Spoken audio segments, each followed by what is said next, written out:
In the most brutal race on the calendar, where drivers collapsed, vomited, and begged for mercy, one man crossed the line looking like he just finished a warm-up lap. Qatar didn't just expose the grid's weakness, it exposed something far more terrifying. The fact that Max Verstappen isn't just fast, he's unbreakable, and the gap between Verstappen and Lando Norris is 12 points.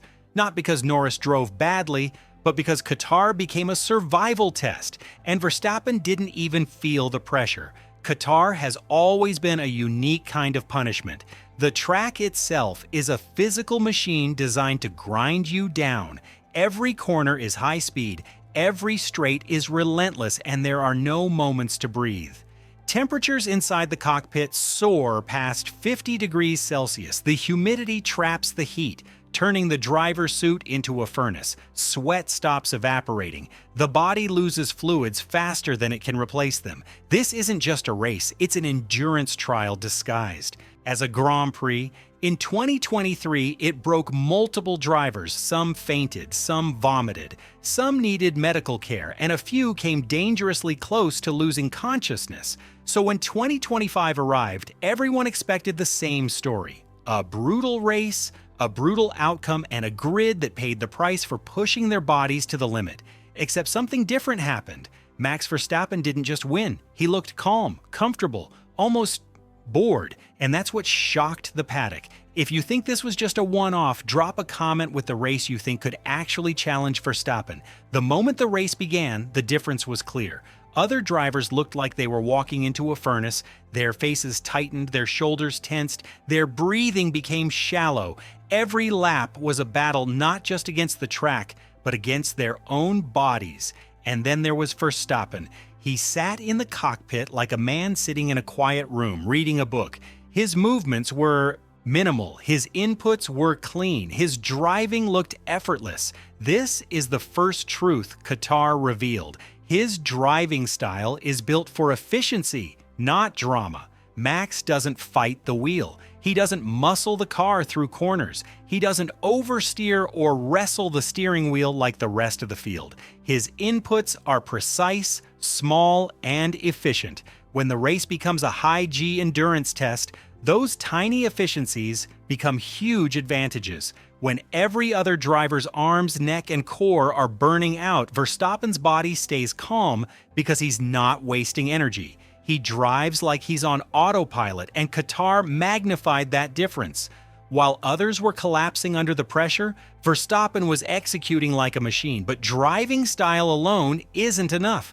Qatar also exposed a second truth. His mental stability is unmatched. Heat isn't just physical, it's psychological. Heat causes panic. Panic causes mistakes. Panic destroys focus and forces the brain into survival mode.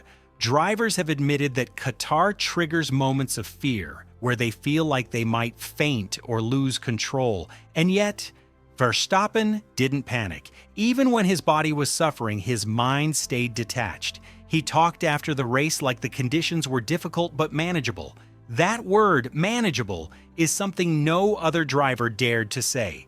When the grid is struggling to survive, the difference between a champion and a competitor becomes simple.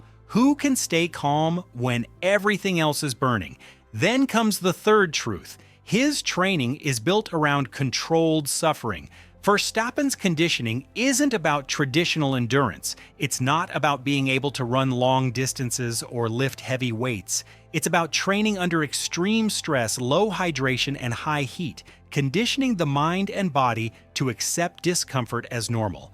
Qatar isn't about strength, it's about resisting the urge to shut down. And Verstappen doesn't shut down, he adapts. That's not luck, that's preparation. The fourth truth is even more dangerous. He drives on instinct, not analysis. In normal races, the grid operates near its best. Everyone is sharp, everyone is fast, but in extreme conditions, cognitive clarity drops. Corners blur, depth perception shifts, reaction times slow. Most drivers begin to overthink. They try to compensate for the fog in their mind. They lose rhythm, they lose precision. Verstappen doesn't. Even when his body is pushed past its limit, he can still extract pace without thinking too much. He drives like the car is an extension of his body. That's why he didn't fade when others mentally collapsed. If you're watching this and you're a fan of someone other than Verstappen, tell us who you think can survive Qatar-style conditions and why.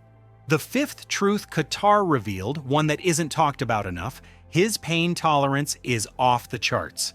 Verstappen rarely complains about pain, heat, cramps, or discomfort. Even in races where others are visibly suffering, he behaves as if nothing unusual is happening. That doesn't mean he doesn't feel it. It means he functions through it. Pain becomes background noise, and that is a psychological advantage no simulator or fitness routine can replicate.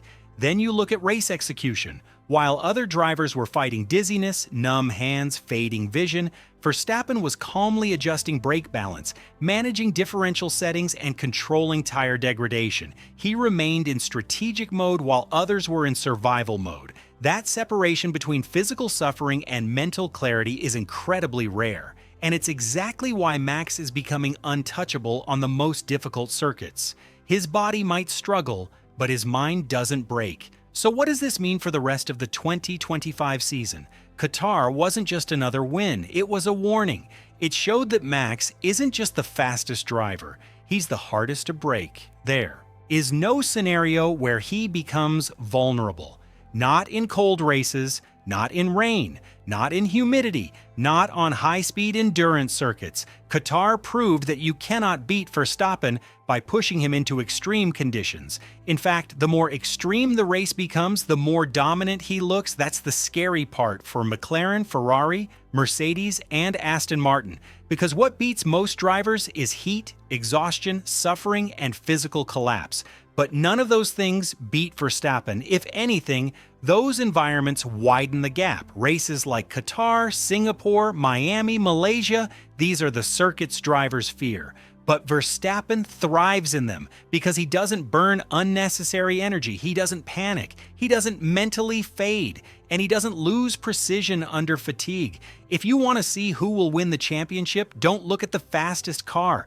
Look at the driver who can survive the worst conditions. That's the real reason Verstappen looked unstoppable. While drivers like Stroll admitted they nearly blacked out, while Ocon vomited, while Sargent collapsed, and while Alonso complained of burning seats, Verstappen just executed lap after lap. Flawless, efficient, unbothered. That type of performance sends a message to the grid. You can challenge me on pace, but you cannot challenge me on endurance. Because the truth is, Qatar didn't just prove Max is fast, it proved he is unbreakable. And if 2025 becomes a season filled with extreme races, heat waves, tire-limited sprints, and punishing circuits, we already know who will come out on top. Qatar didn't just reveal a winner, it revealed a new level of dominance. Max Verstappen is not just ahead of the grid, he is ahead of human limits. And if the season becomes a war of fitness and suffering, the rest of the field won't just lose the championship, they'll lose the ability to even compete, because the future of this championship might not be decided by speed. It might be decided by who can endure the impossible.